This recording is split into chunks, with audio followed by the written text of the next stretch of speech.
Bonjour, du 24 au 26 mai se tiendra la nouvelle édition de Vivatech. Pour en savoir plus sur cet événement, la belle entreprise a le plaisir d'accueillir Julie Ranty, la co-directrice générale de Vivatech. Julie, bonjour. Bonjour, merci de m'accueillir. Merci à vous d'être venue sur ce plateau. Est-ce que vous pouvez nous présenter Vivatech? Oui, bien sûr. Vivatech, c'est un événement qui dure 3 jours, qui est consacré aux startups, à la transformation digitale et à l'innovation, qui a été créé il y a 3 ans. Donc la 3e édition va se tenir du 24 au 26 mai, comme vous le rappeliez, avec pour ambition de réunir dans un même espace startups, grands groupes et investisseurs pour qu'ils nouent des partenariats ensemble afin d'accélérer leur transformation digitale et leur développement. Parce qu'on est persuadé qu'en Europe en ce moment, avec la vague de la révolution numérique, il y a de nouvelles opportunités à saisir pour toutes les entreprises et que c'est cette collaboration entre start-up et grands groupes qui permettra le développement des entreprises. Le terme de start-up est un peu galvaudé. Quelle définition vous lui donnez ? Alors on l'entend beaucoup, c'est vrai, mais parce qu'il y en a aussi de plus en plus qui se créent. Le terme de start-up, généralement, ce qu'on dit, même si chacun a un petit peu sa définition, c'est une jeune entreprise en croissance de moins de 7 ans, jeune étant donc de moins de 7 ans, indépendante et non cotée. Et généralement, surtout ces dernières années, dans le secteur des nouvelles techno. Pour quelles raisons Vivatech a été créée ? Vivatech a été créé parce qu'on se rendait compte qu'en France, il y avait de grandes entreprises très matures, très puissantes, les BNP, Orange, LVMH, etc., qui sont aujourd'hui confrontées à des enjeux de transformation de leurs activités, impactés par le développement du digital, qui crée de nouvelles opportunités. Et qu'en fait, pour développer de nouveaux projets, développer de nouveaux revenus, développer de nouveaux services, elles avaient besoin d'innover. Et aujourd'hui, une des manières d'innover, c'est de collaborer avec des startups, parce que ça permet de gagner en rapidité, en agilité, de faire des tests et d'avoir cette souplesse que ne permettent pas forcément toujours les grands groupes, et d'avoir appel et de pouvoir faire appel facilement à des développeurs, à des chercheurs, à des talents qui vont irriguer ce grand groupe par de nouvelles idées et de nouveaux concepts.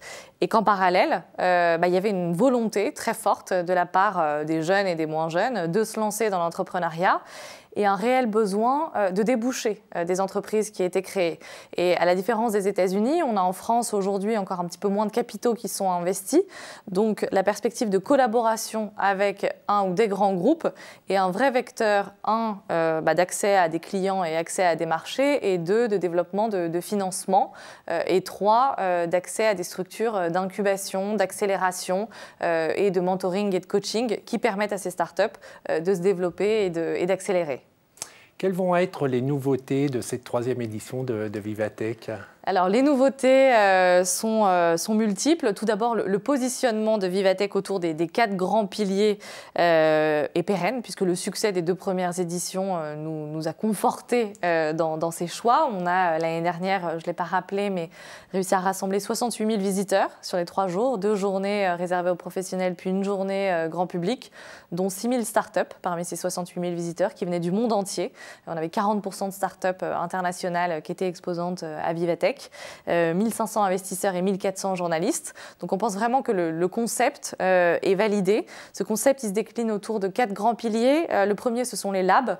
Ce sont des espaces d'open innovation où des grands groupes, donc je l'ai cité tout à l'heure, BNP, Orange, LVMH, La Poste, accueillent en leur sein 30 à 40 startups, soit qu'elles identifient à l'occasion de Vivatech en lançant des challenges, des concours de startups en amont pour identifier une nouvelle startup, soit avec lesquelles elles collaborent déjà. Et Vivatech, c'est l'occasion d'accélérer cette collaboration et d'enclencher de nouveaux projets en nouant des partenariats de distribution, en nouant des partenariats de financement, etc. Ce qui veut dire que pendant ces 2 jours, les startups vont travailler avec ces grands groupes. Exactement. Elles vont commencer à initier des collaborations pendant ces 3 jours.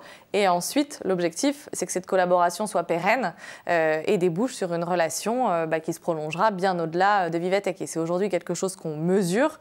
En moyenne, sur les 40 startups présentes dans les labs de nos partenaires, il y en a entre 10 et 20 selon les partenaires, avec qui des partenariats business sont réellement enclenchés de manière conséquente, tant pour le développement de la startup que pour la transformation du grand groupe. Donc ça, premier pilier, c'est le lab. C'est le lab. Le deuxième pilier, c'est le Hall of Tech. C'est ce qu'on appelle un petit peu notre mini CES, vous savez, ce grand show à Las Vegas. Donc c'est là qu'on présente les plus belles innovations.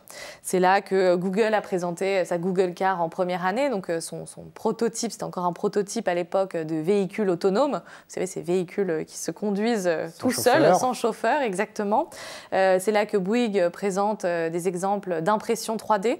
On est capable d'imprimer en 3D du mobilier urbain. Donc vous aviez une imprimante 3D qui faisait 3 mètres de haut et qui avait, par le matériau qui était là, réussissait à transformer en quelques heures seulement le matériau d'origine en mobilier urbain, en abribus, etc.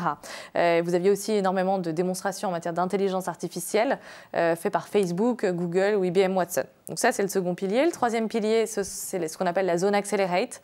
C'est là que les startups vont retrouver un petit peu tous les acteurs qui vont leur apporter des conseils, donc des experts en coaching, en mentoring, des incubateurs, des accélérateurs. On a The Family, on a le Mouv'J dont on parlait tout à l'heure, et on a des fonds d'investissement qui sont présents. On avait donc 1500 investisseurs, dont plus de 60 internationaux, type Balderton, Benchmark, etc., qui participaient à des rencontres en one-to-one, individuelles, avec des startups de Vivatech, dans la perspective d'investir dans ces startups françaises. Donc c'est vraiment ce troisième pilier qu'on peut recommander à des jeunes porteurs de projets ou des jeunes entrepreneurs. Ils peuvent venir à Vivatech. Évidemment, ils vont pouvoir voir les dernières innovations, les technologies, mais ils vont pouvoir rencontrer des acteurs et des réseaux d'accompagnement qui vont pouvoir les aider à booster ou à financer leurs projets de création, de développement d'entreprise. Oui, exactement. Les jeunes créateurs de projets vont pouvoir trouver à Vivatech des investisseurs qui sont présents, à la fois en seed ou des investisseurs qui investissent dans des projets déjà un petit peu plus matures. Ils vont trouver des experts qui vont les conseiller sur la manière de structurer leur idée et de se lancer, la manière de bien choisir leur associé, la manière de se développer à l'international, des experts aussi juridiques qui vont les accompagner dans la création de leur pacte d'actionnaires ou dans la structuration de leur société, le choix de leur forme de société. Ils vont aussi trouver des partenaires business chez les grands groupes qui sont présents. Je le disais tout à l'heure, qui cherchent à nouer des collaborations.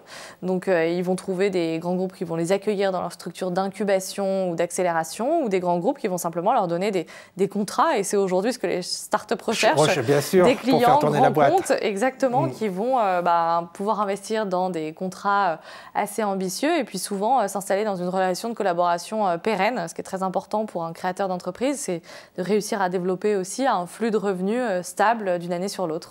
Donc c'était notre troisième pilier, il manque le quatrième. Exactement, le quatrième, ce sont les conférences. On a à Vivatech 4 grandes salles de conférences. On a accueilli l'année dernière par exemple Eric Schmidt, qui est le grand patron de Alphabet, qui est la maison mère de Google, Daniel Zhang, qui est le patron d'Alibaba, la grande entreprise de e-commerce et bien d'autres choses parce qu'ils se diversifient de plus en plus en Chine.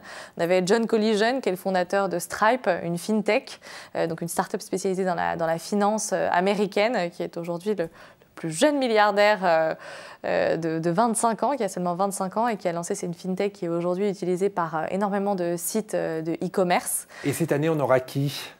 On y travaille, on aura des speakers de cette ampleur-là, on va les annoncer là dans quelques semaines, ce sera visible sur notre site internet, mais on aura globalement à la fois les grands leaders de la tech, donc les patrons des GAFA, donc Google, Amazon, Facebook et Apple, on aura des chercheurs, on aura des créateurs de start-up qui se sont particulièrement distingués par leur réussite, par leur idée spécialement innovante, et on aura aussi tout un axe qui sera travaillé autour de ce qu'on appelle la Tech for Good. Tech for Good, on se pose la question à Vivatech, comment la tech peut être un vecteur d'amélioration de nos sociétés et de nos économies.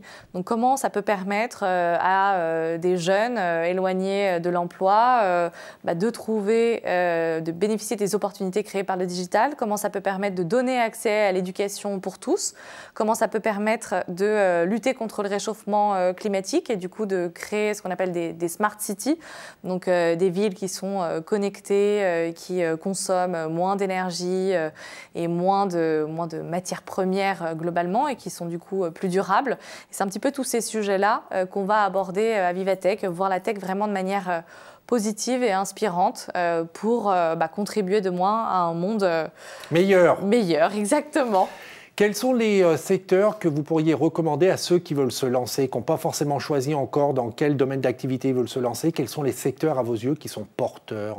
Alors, aujourd'hui, en France, globalement, on est sur une période très porteuse pour la création d'entreprises. Il y a un écosystème favorable. Exactement. L'année 2017, on a franchi encore des niveaux records en matière de fonds levés, puisque la French Tech vient d'annoncer qu'en 2017, il y avait eu 2,5 milliards d'investissements dans les startups françaises, ce qui est énorme. Donc on voit que de plus en plus, on attire des capitaux internationaux et que, par ailleurs, les Français investissent aussi davantage dans les startups.